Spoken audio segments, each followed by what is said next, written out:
there was a woman who we thought was their mum for about an hour who was, grabbing my son out of my arms and hugging him, and he was crying because he was scared, and I just had to sit there on my hands because I thought, okay, if she is his mum, she needs this more than I do.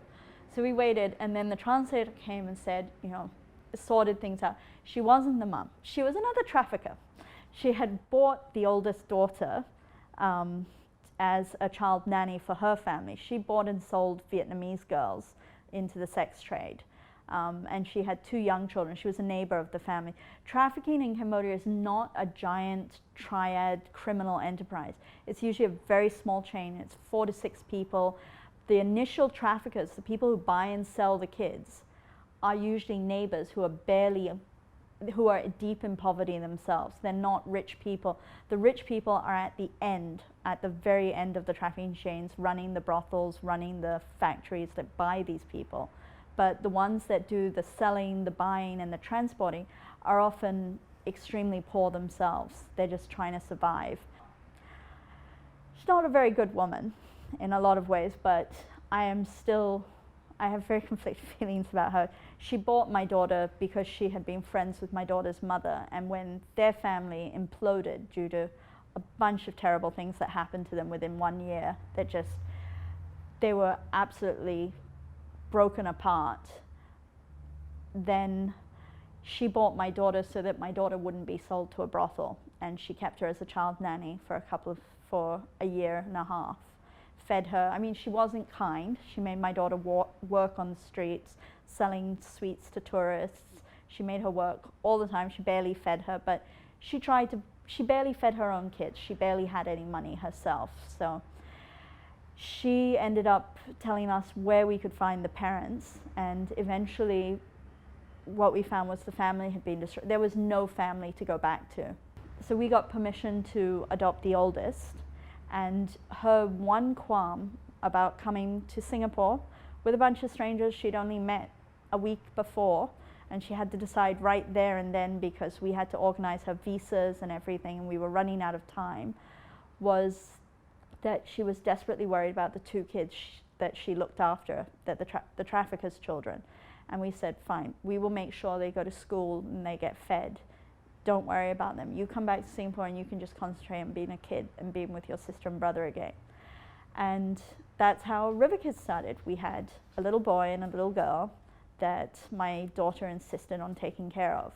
And the translator that we worked with, really lovely woman, Soklina, she would go down once a month to bring food and to get the boy into school. And people in the neighborhood, it was the ethnic Vietnamese community there has a lot of prejudice. All the ethnic minorities in Cambodia struggle with this.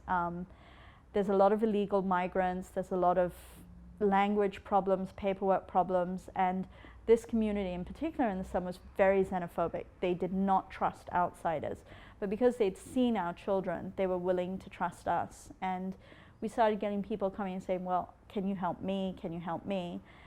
And we looked around, there were no other NGOs at that time working in this community, especially with Vietnamese families, Vietnamese children. And we thought, okay, this is something we can do. We have an in.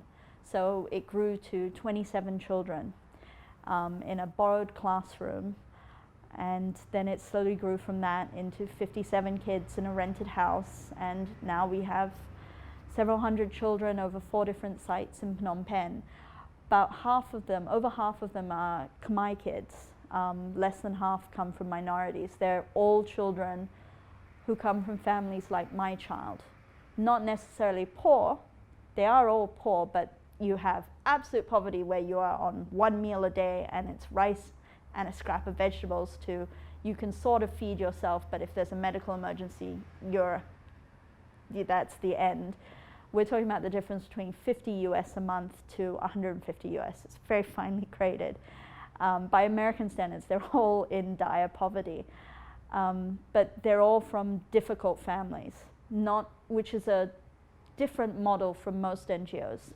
Most NGOs in Cambodia look for orphans, or they look for families in poverty who want to improve.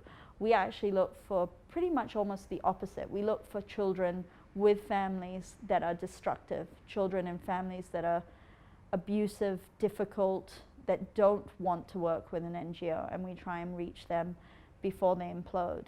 So the whole point of Riverkids is to prevent what happened to my kids, because if something like Riverkids had been there when my children, in the year that tore their family apart, my kids would never have needed to be adopted.